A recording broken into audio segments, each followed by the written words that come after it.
everyone, welcome back to this channel. In today's episode I'm going to show you how to bind off this ruffled edge. It is very easy, don't be scared. This ruffled edge is very easy and you mostly see them on the hem of your sweaters or knit tees. You can also find them on your knit pants or shorts. It's very easy and they look as cute as you can see in this picture.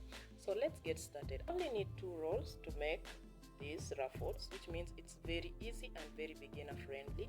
For this tutorial you are going to use any type of yarn that you have, but use the recommended needle because we are learning.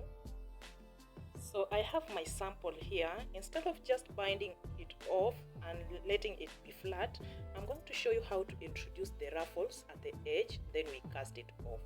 So if you already have your knit project, the next row that you're going to knit are going to be increases. If you increase with 1 stitch, for example you knit 1, then you yarn over once, which is an increase, you are going to have very small ruffles. They'll be there, but they'll be small. In my case, I'm going to knit once, then I yarn over twice. Knit once, yarn over twice, and this is how it's done. So our first stitch, I never work in the first stitch. That ensures we have a straight edge. So assuming you knit in that one, but you can also knit if you want to, then yarn over once, yarn over twice, then you knit in the stitch that follows, which is this one. So knit in that one. We are going to repeat. After a knit, you yarn over twice. So yarn over once, yarn over twice, then knit the stitch that follows, which is this one. You knit in that. So keep repeating. After the knit, yarn over twice, 1, then 2, then go back to the needle and knit in the stitch that follows, which is this one here. Knit into that. After the knit, yarn over once, yarn over twice, repeat, go in the stitch that follows, knit into that. So we are basically going to do this for the entire row. After a knit, yarn over once, yarn over twice, go knit in the stitch that follows. Keep repeating, yarn over once, yarn over twice, the stitch that follows, do that. So continue like this to the end of that row. We are basically doing the 2 increases before we bind off.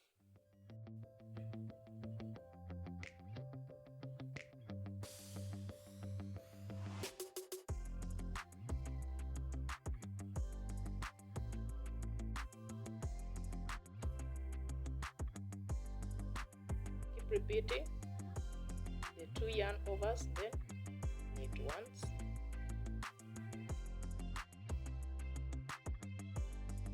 so see you at the end. Once you are done with this row, remember, yarn over twice, then knit 1. You are going to have extra stitches on your hook, so continue to the end of your row. So we are done with the row and we have somewhat a lot of stitches on the needle.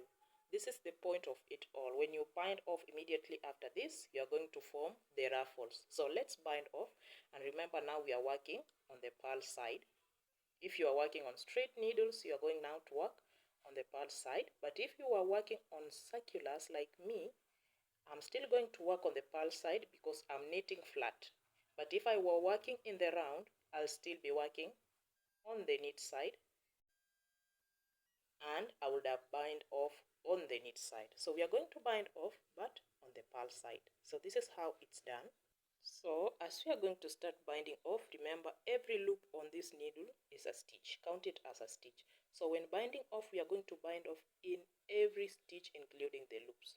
So since we are working on the purl side, insert your hook in the first stitch, you purl it. You'll have your first stitch there. Then the stitch that follows is a loop, as you can see. This is the stitch we are talking about. So we are still going to work in that, and we are counting it as a stitch. So insert your hook in that loop, purl that loop like that. Then we are going to bind off. Make sure it passes under the very first stitch that we made, like that. So we are basically going to bind off in the pattern. repeat the loop that follows, which is this one. Purl that loop. You'll have 2 stitches on your hook, on your needle that is. Then make sure the stitch that you just purled, which is this one, goes through this one. So let it pass under. So this is what I do. I create space with the other needle and let it pass through like that. So the stitch that follows is this one here. Insert your hook. We are also going to purl that stitch like this. You'll have 2 stitches on your hook.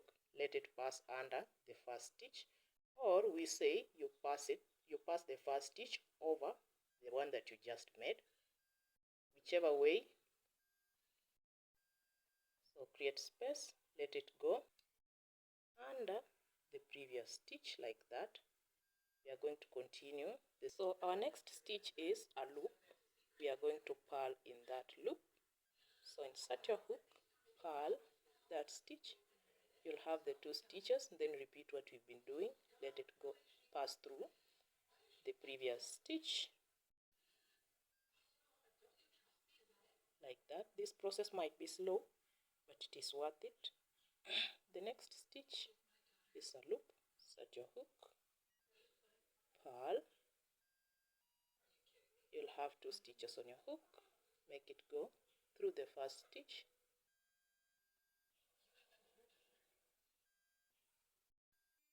Be careful not to drop any. Then the next stitch, we are still purling, just like we've been doing. Purl that stitch. There you have your 2 stitches on this needle. Make it go through the first.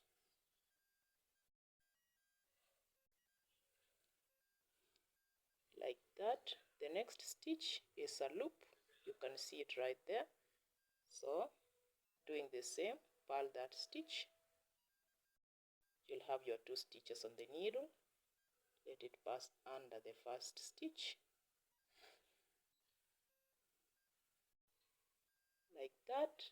Keep repeating. The next stitch is a loop, as you can see. Set your hook, purl that stitch. Why are we purling? Because we are working on the purl side. You'll have the 2 stitches. Let it go under the first, just like we've been doing.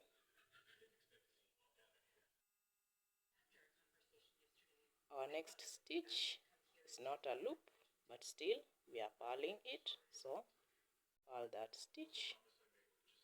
You'll have 2 stitches on the hook. Let it go under the previous stitch.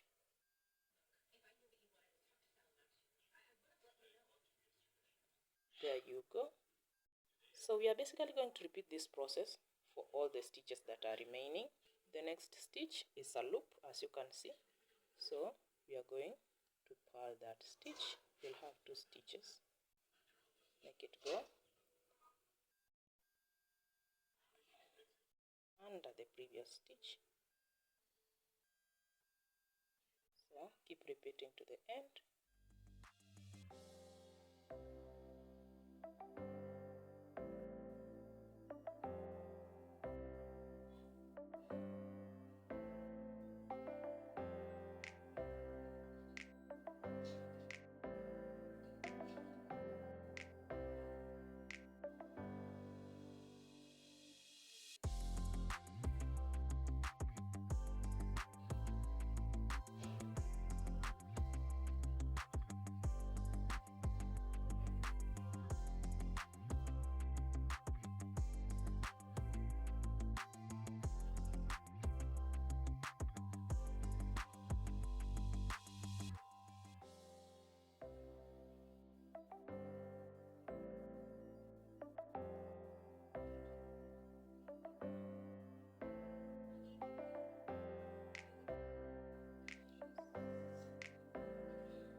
So we are going to continue like this to the end. So the more stitches you bind off, the more you'll start to see your ruffles coming in. I'm not yet done. This is where I am.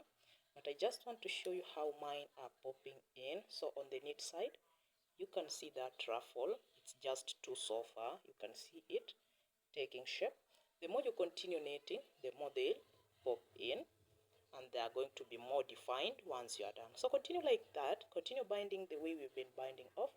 Remember, every loop is a stitch, so you purl through every stitch, including the loops to the end. So see you at the end once you are done with your bind off. So after binding off the entire row, I think we are done, and I just want to show you how mine turned out. So this is how my ruffles turned out, and if you followed the instructions, I'm hoping yours too did turn out like this. It's very easy. If you had yarned over once, the ruffles will still be there, but they'll be very tiny, not as big and as visible as this one. So thank you so much for watching to this end. I hope this tutorial gave you some 1 or 2 tips on how to make your ruffled edge on your knit items. Until next time, please do give me a thumbs up and a subscribe, and we'll see you later with another tutorial.